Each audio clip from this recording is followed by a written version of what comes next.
कहते हैं कि 1969 से लेकर 1972 तक काका यानी राजेश खन्ना के नाम की आंधी आ गई थी बॉलीवुड में, और बहुत सारे बड़े बड़े एक्टरों की कश्तियाँ इस आंधी, इस तूफान, इस समंदर की लहरों के में डूब गई थी, जिनमें अभिनेता सुनील दत्त, राजेंद्र कुमार, बड़े बड़े और अभिनेता, दिग्गज अभिनेता जैसे दिलीप कुमार जैसे, देवानंद और बहुत मनोज कुमार जैसे बड़े एक्टर शामिल थे। लेकिन इन सारे अभिनेताओं में से एक अभिनेता ऐसा था जो राजेश खन्ना की आंधी के सामने भी जमा रहा। उसने अपने कदम डगमगाने नहीं दिए, बल्कि अपने करियर को निखारने की तरफ वो आगे बढ़ते ही रहे। 1969 का वो साल था जब राजेश खन्ना और शर्मिला टैगोर के अभिनय से सजी फिल्म आराधना रिलीज हुई थी। इस फिल्म की अपार सफलता तो राजेश खन्ना ने चख ली थी। इसी फिल्म के एक महीने बाद एक और फिल्म रिलीज हुई थी राज खोसला की, राजेश खन्ना और मुमताज ठारर दो रास्ते। इस फिल्म को भी अपार सफलता हासिल हुई थी।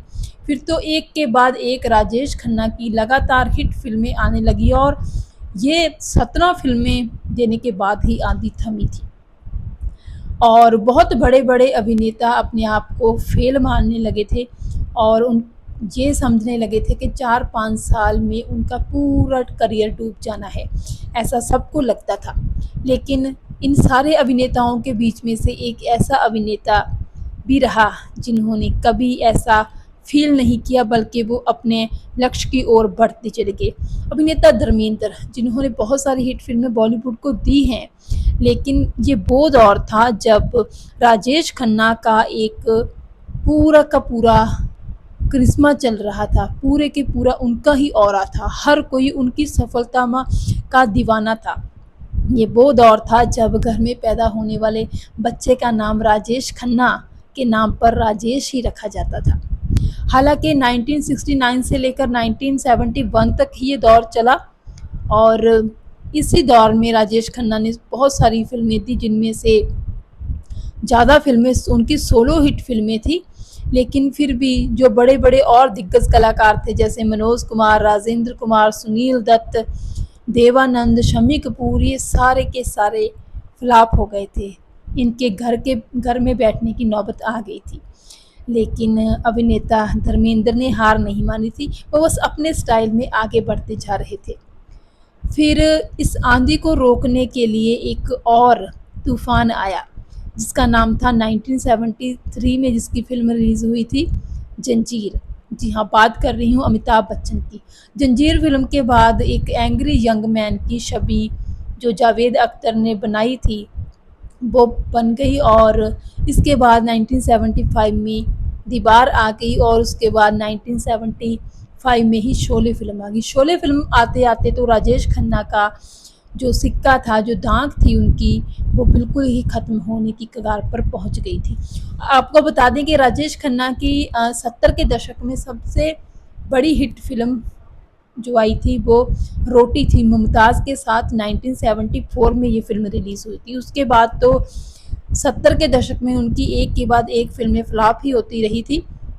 ये सिलसिला 80 के दशक तक चला था। 80 के दशक में उनकी अवतार फिल्म ने उनकी फिल्मों में दोबारा अच्छे से वापसी की थी। उसके बाद उनकी सौतन जैसी फिल्म आई, और फिर ऐसा लगने लगा कि राजेश खन्ना का दौर फिर से आ गया है। लेकिन बात हम उस दौर की कर रहे हैं जब राजेश खन्ना के नाम की आंधी आई थी। इस आंधी में बहुत बड़े बड़े सितारे डूबने वाले थे, बल्कि डूब ही चुके थे अपने हिसाब से तो वो, लेकिन अपनी धुन में ही जा रहे थे अभिनेता धर्मेंद्र। अभिनेता धर्मेंद्र ने एक बात कही थी एक दफ़ा कि मुझे स्टारडम हासिल करने के लिए कोई पैंतड़े अपनाने की ना कभी ज़रूरत पड़ी है और ना ही मुझे वो करने आते हैं। ये चीज़ें राजेश खन्ना ही कर सकते थे। देखिए इस जुमले में बहुत सारी बातें छिपी हुई हैं। पता नहीं उन्होंने किस संदर्भ में ये बात कही थी, लेकिन उन्होंने कही थी कि राजेश खन्ना पैंतड़े वही अपना सकते थे, मैं वैसा नहीं कर सकता। लेकिन फिर भी एक ऐसा सितारा जिसने एक के बाद एक हिट फिल्में दी हो, उसके सामने जब पूरे फिल्म इंडस्ट्री के बड़े बड़े एक्टर अपने आप में ऐसा समझ रहे थे कि अब वो फेल हो चुके हैं, लूज़र हो चुके हैं, उस टाइम पे उस सितारे का दमखम, उस सितारे का हौसला जो डगमगाया भी नहीं और अपनी चाल चलता गया, उसका जो अभिनय था, उसका जो काम था, वो निस्संदेह ही सराहनीय था। बहुत सारी फ़िल्में की अभिनेता धर्मेंद्र ने, सीता और गीता जैसी फ़िल्म की, हालाँकि इस फ़िल्म में Hema Malini main lead role में थी, लेकिन उसके बाद कहते हैं कि सीता और गीता की सफलता के बाद ही फिर शोले मिली। शोले फ़िल्म में भी धर्मेंद्र ने ही अमिताभ बच्चन को एंट्री दिलाई थी। तो इस तरह देखिए, राजेश खन्ना की आंधी के आगे धर्मेंद्र नहीं झुके और ना ही धर्मेंद्र ने अपने आप को डगमगाने दिया। तो निस्संदेही सुपरस्टार तो राजेश खन्ना रहे ही हैं। उन्हें भारत का पहला सुपरस्टार कहा जाता है। वो इस लिहाज से कहा जाता है क्योंकि उन्होंने एक के बाद एक लगातार हिट फिल्में दी हैं। एक करिश्मा था, एक ऑरा था उनका बन चुका, एक जादू था, एक नशा था उनके नाम का, उनके चेहरे का, उनकी पर्सनैलिटी का, जो हर एक के सर चढ़कर बोल रहा था। लेकिन इन सभी हालातों के बावजूद भी धर्मेंद्र डोले नहीं, डगमगाए नहीं, बल्कि अपने आप एक स्टीडी रफ्तार से वो आगे बढ़ते चले गए। तो इस तरह धर्मेंद्र को भी सलाम करना बनता है कि उस दौर में वो डरे भी नहीं और ना ही झुके और अपनी रफ्तार चलते रहे। लेकिन फिर भी धर्मेंद्र अपने अभिनय से वो छाप छोड़ने में कामयाब हो गए, जो कि एक एक्टर के करियर के लिए ज़रूरी होती है। लेकिन राजेश खन्ना का तो 71 के बाद फिर करियर डावाडोल ही होना शुरू हो गया।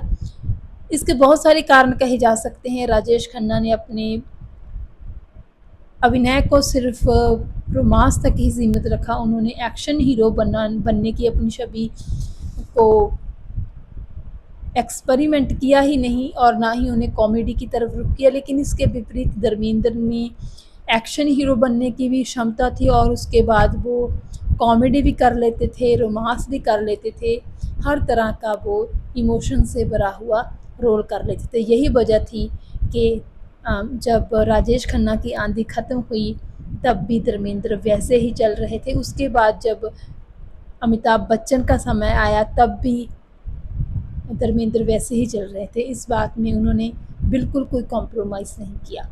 इसीलिए ही धर्मेंद्र आज भी भारतीय सिने प्रेमियों के दिलों में राज करते हैं।